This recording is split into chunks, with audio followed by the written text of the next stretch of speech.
Emma had always been a quiet, thoughtful young woman. She carried a world of ideas inside her mind, dreams that shone brightly in her imagination, but whenever she tried to speak them aloud, her voice faltered. At work, she would hesitate to share her insights during team meetings, fearing that someone would judge her or dismiss her thoughts. Even small tasks, like presenting a simple report, felt like walking on a tightrope.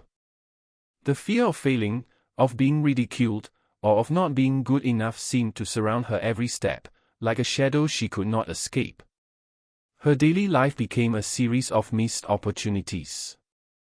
A promotion she might have earned, a project she could have led, or even a casual conversation that might have connected her with someone important, all of these slipped through her fingers simply because she was too afraid to take the first step. Friends would encourage her to be bolder, but Emma would laugh nervously, hiding her anxiety behind polite smiles. Inside, though, a storm was brewing, a mixture of self-doubt, frustration, and longing for something more. Even outside work, Emma's fear shaped her decisions. She avoided social events, avoided speaking to strangers, and even avoided expressing her opinions in family discussions. Every choice seemed guided by caution, by the desire to stay invisible rather than risk rejection. This constant self-restraint began to feel suffocating, and she sometimes wondered if she would ever truly live, or if her life would remain confined within invisible walls built by her own mind. One day, an unexpected opportunity arrived. Her company announced a major project that required someone to lead a team presentation in front of top executives. Emma's boss, aware of her talents, suggested her name. The moment felt like a mixture of hope and terror. Her heart raced, and her mind filled with all the reasons she could fail. What if she stumbled over her words? What if everyone laughed at her ideas? The fear seemed unbearable, yet deep inside, there was a flicker of curiosity, a quiet whisper that wondered, what if I could do it? At this moment, her mentor, Mr. Harris, entered the picture. He was a calm, wise figure who had seen Emma's potential for years.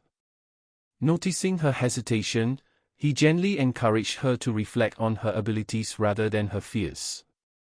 He shared stories of people who had faced similar moments of doubt and had triumphed, not because they were fearless, but because they chose to act despite fear. His words were like a small spark in Emma's mind, lighting a path that she had long ignored. Despite the encouragement, fear was relentless. The night before the project, Emma lay awake, imagining every possible mistake. She pictured herself stammering, forgetting important points, or disappointing everyone around her. The anxiety was almost paralyzing, and tears of frustration came as she wondered why her own mind seemed like her greatest enemy.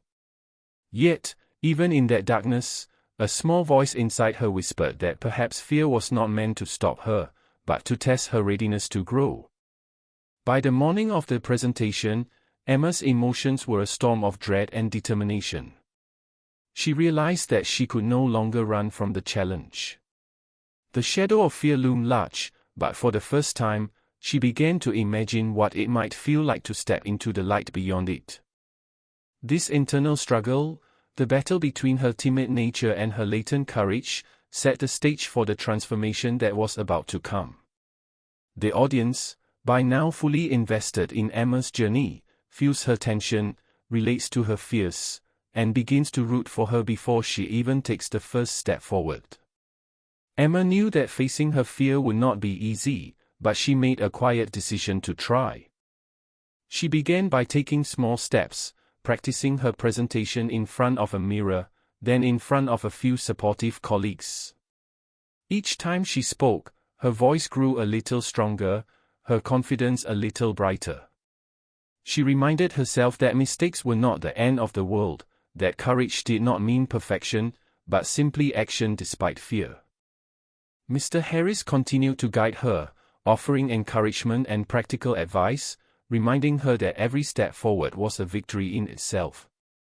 The day of the big presentation arrived. Emma felt her old fears rising, her hands trembled, her heart raced, and doubt whispered that she could not do it. But she took a deep breath and remembered all the effort she had put in, all the small moments of courage she had already shown.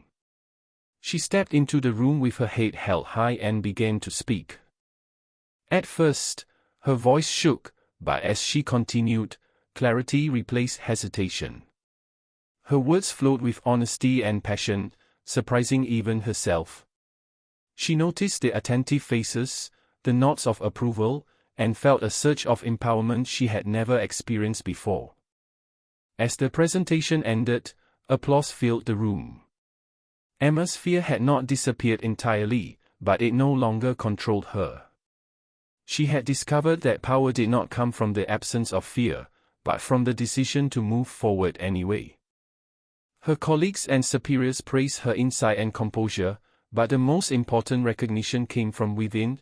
She had proved to herself that she was capable, resilient, and strong. In the days that followed, Emma carried this newfound confidence into every part of her life.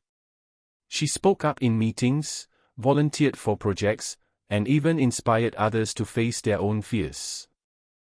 Her transformation was not sudden, it was a journey of persistence, self-belief, and courage that grew steadily, like a small flame becoming a bright, unwavering light. The story concludes with a clear moral lesson: courage is a choice that must be made daily. Fear will always exist, but it can be overcome through action, preparation, and belief in oneself. Emma's journey reminds the audience that their own potential is often hidden behind walls of fear, waiting to be unlocked. By watching her triumph, viewers feel motivated to take small steps, challenge their doubts, and embrace their own power. The emotional journey, from anxiety to triumph, leaves the audience inspired, hopeful, and ready to act.